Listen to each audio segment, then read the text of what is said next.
Olá, meu amigo, minha amiga. É muito bom chegarmos a esse ponto de nossa semana especial, semana de oração em paz com Deus. E eu quero agradecer a sua participação aqui em cada uma destas reuniões. E quero incentivar você a continuar estudando estes temas. E mais do que isso, a reforçar o seu propósito de ser fiel a Deus. Certamente nesta semana nós tomamos algumas decisões importantes, e o meu desejo é que você continue firme nestas decisões, sendo um servo fiel do Senhor. Esse é o 8º e último tema desta semana, e nós queremos orar ao Senhor pedindo a Ele a bênção para o estudo que teremos hoje. Vamos orar? Curve a sua cabeça, feche seus olhos e vamos falar com Deus. Senhor Deus, muito obrigado pelo estudo que fizemos nesta semana e agora, por mais uma vez, abrirmos a Tua palavra para ouvirmos a Tua voz falando à nossa mente, ao nosso coração. Abençoa cada pessoa que está participando, onde eles estiverem, que o Senhor possa alcançá-lo com a Tua bênção, com a Tua proteção a eles e aos seus familiares. Nós nos entregamos aos Teus cuidados, agradecidos e pedindo a iluminação do Espírito Santo para o tema de hoje, em nome de Jesus. Amém. Vamos então ao estudo da última reunião da nossa semana especial com o tema Bênçãos e mais bênçãos. E nós queremos iniciar esse estudo lendo uma passagem muito bonita e conhecida que está no livro de Salmo. É o Salmo 37, a partir do verso 25. Na realidade, verso 25 e verso 26. E nós lemos aqui, nesta passagem, o seguinte: Fui moço e agora sou velho, mas nunca vi desamparado o justo, nem a sua semente a mendigar o pão. Compadece-se sempre e empresta, e a sua semente é abençoada. No mundo contaminado pelo pecado, não há nenhum habitante que esteja imune às consequências nefastas do pecado. O Senhor não disse que, ao servi-lo, não teríamos dificuldades. Pelo contrário, disse que passaríamos por vales, teríamos aflições, mas que Ele estaria conosco todos os dias até a consumação dos séculos. Isso é confortador, pois não estamos à mercê, à deriva, em um mar bravio, solapado pelas ondas bravias. Temos a segurança da promessa da presença de Deus conosco. No verso que nós lemos, além de prometer que estaria conosco todos os momentos, Deus prometeu também que teríamos para emprestar e seríamos abençoados.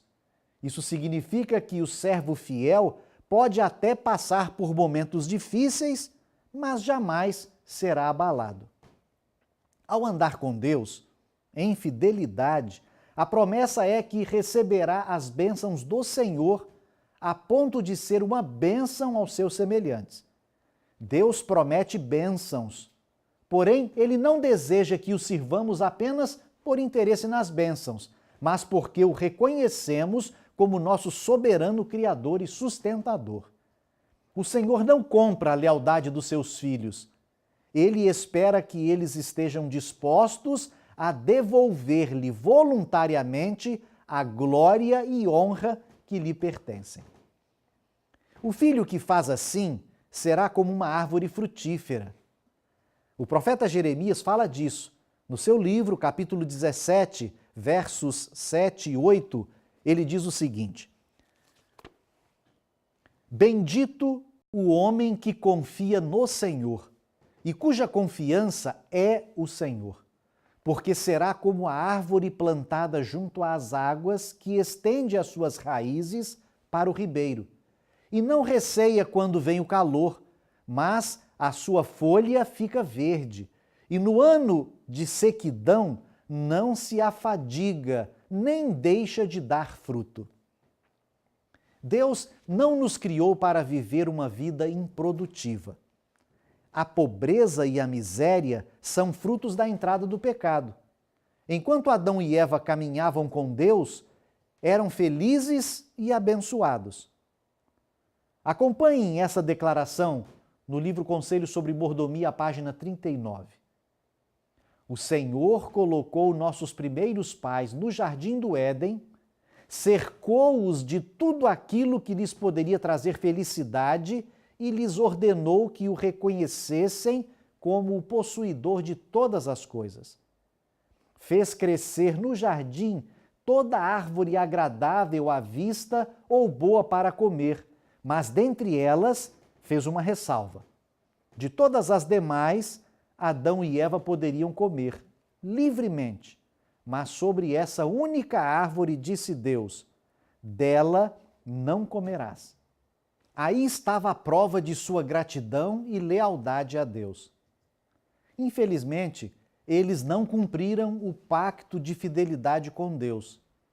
O pecado os separou de seu Criador, trazendo pobreza e miséria.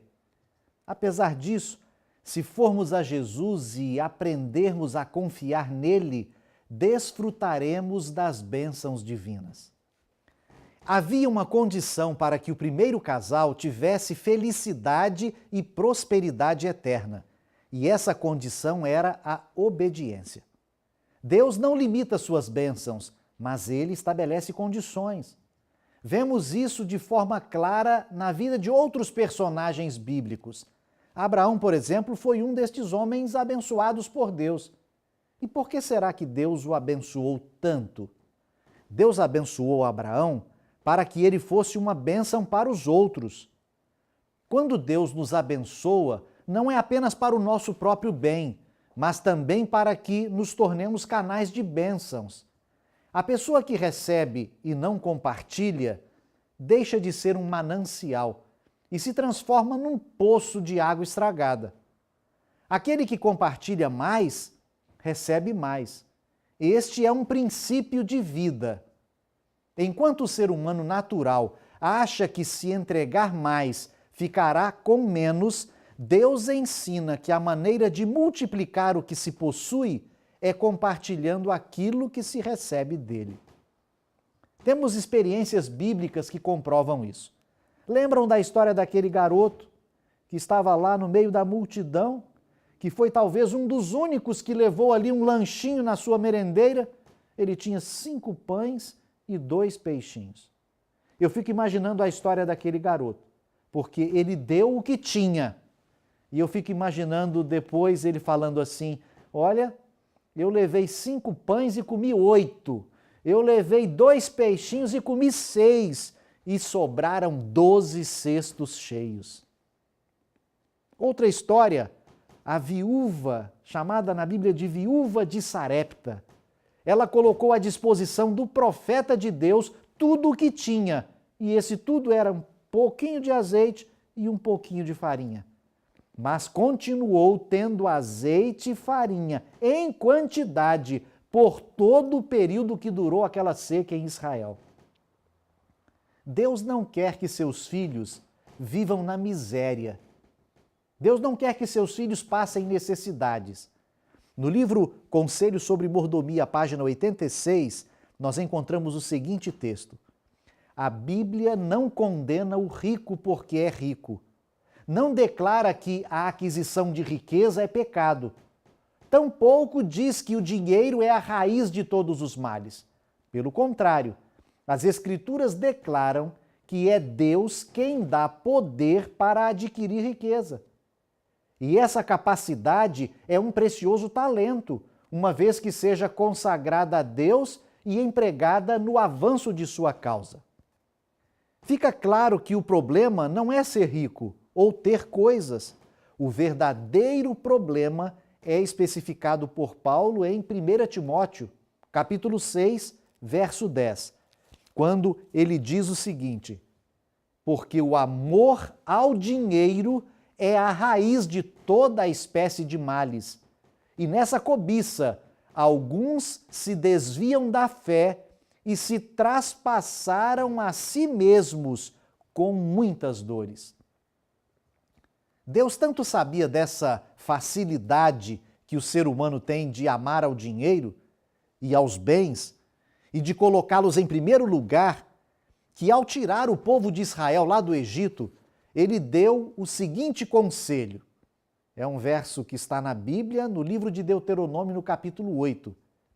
Guarda-te que não te esqueças do Senhor teu Deus, deixando de guardar os seus mandamentos e os seus juízos e os seus estatutos que hoje te ordeno, para não suceder que, havendo tu comido e fores farto, e havendo edificado boas casas e habitando-as, e se tiverem aumentado o teu gado e os teus rebanhos, e se acrescentar a prata e o ouro, e se multiplicar tudo quanto tens, se eleve o teu coração e te esqueças do Senhor teu Deus, que te tirou da terra do Egito, da casa da servidão. E digas no teu coração: a minha força e a fortaleza da minha mão me adquiriu este poder. Antes te lembrarás do Senhor teu Deus, que Ele é o que te dá força para adquirires riqueza, para confirmar a sua aliança, que jurou a teus pais, como se vê nesse dia. Deus deu conselhos porque sabia que o ser humano teria dificuldade nesse ponto. Inspirada por Deus, Ellen White também adverte com relação a essa dificuldade. Conselho sobre Mordomia, página 92, ela diz o seguinte: não é a taça vazia que nos é difícil carregar, é a taça cheia, até a borda, que deve ser cuidadosamente equilibrada. A aflição e a adversidade podem causar muitos inconvenientes e podem trazer grande crise, mas a prosperidade é que é perigosa para a vida espiritual. A menos que o súdito humano esteja em constante submissão à vontade de Deus, a não ser que seja santificado pela verdade e tenha a fé que opera por amor e purifica a alma, a prosperidade certamente despertará a inclinação natural para a presunção. Certamente ficou claro para todos nós qual é o problema. Mas Deus sempre providencia o caminho ou o segredo para vencermos o problema. E o segredo está num dos mais lindos versos da Bíblia. João, capítulo 3, verso 16. Diz a Bíblia: porque Deus amou o mundo de tal maneira que deu o seu Filho unigênito, para que todo aquele que nele crê não pereça, mas tenha a vida eterna. Tudo o que eu faço, principalmente para Deus, eu devo fazer por amor. Não é por interesse pessoal, não é pelo desejo de ter mais. A motivação deve ser o amor. E o verdadeiro amor, se for necessário, leva até ao sacrifício. Deus amou de tal maneira que deu. E deu o que de mais precioso possuía, seu único filho. Ellen White diz assim: e o amor será revelado no sacrifício. O plano da salvação foi estabelecido através de sacrifício. Um sacrifício tão profundo, amplo e alto que é incomensurável. Cristo entregou tudo por nós, e os que aceitam a Cristo estarão prontos para sacrificar tudo pela causa de seu Redentor. O pensamento de sua honra e glória terá precedência sobre todas as outras coisas. A Bíblia nos lembra de pessoas que não mediram esforços para dar o melhor que tinham ao Senhor. Uma destas histórias bíblicas é a daquela mulher pecadora, que ao ser perdoada, ao estar agradecida, comprou um precioso perfume de 300 denários, uma alta quantia, para ungir Jesus. Outra história, a história da viúva pobre, que deu seus últimos recursos compostos de 2 moedas. Nessas 2 histórias, o que motivou estas pessoas a fazerem o que fizeram foi o amor. Deus quer a felicidade dos seus filhos. Em seu plano original, Ele cercou o homem e a mulher com toda a sorte de bênçãos. A dor, sofrimento, miséria vieram pela desobediência e pela infidelidade a Deus. Deus está desejoso de restaurar as bênçãos em nossa vida. E o que Ele pede não é muito. O conhecido Salmo 37, verso 5, diz assim: entrega o teu caminho ao Senhor, confia nele e Ele tudo fará.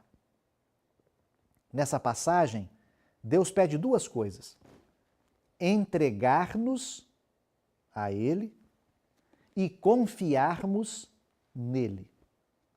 A promessa é que tudo mais que nós precisarmos, Ele fará por nós. Chegou o momento de nós orarmos ao Senhor. E o meu desejo é que a oração que nós vamos fazer seja mais ou menos assim: reconhecendo que Deus é o meu Criador, que Ele é Salvador, eu decido ser fiel ao Senhor na devolução do meu ser inteiro, a minha vida, o meu corpo, os meus dons, os meus talentos, o meu tempo, o meu tesouro ou os meus tesouros. Decido hoje colocá-lo em primeiro lugar e confiar inteiramente em seu cuidado. Eu quero convidar você para fazer esta oração comigo. E depois desta semana especial, você mais uma vez entregar toda a sua vida ao Senhor, pedindo a Ele para ser o Deus da sua vida, aquele que te orienta em todos os momentos. Vamos fazer esse pedido ao nosso Deus? Curve a sua cabeça e vamos orar.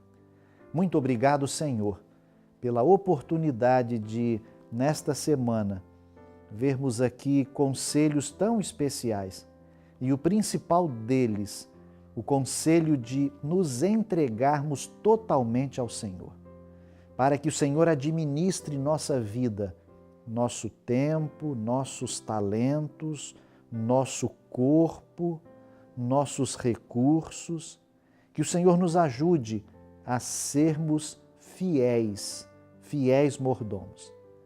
Nós nos entregamos ao Senhor, pedindo sobre todos nós a Tua bênção, em nome de Jesus. Amém.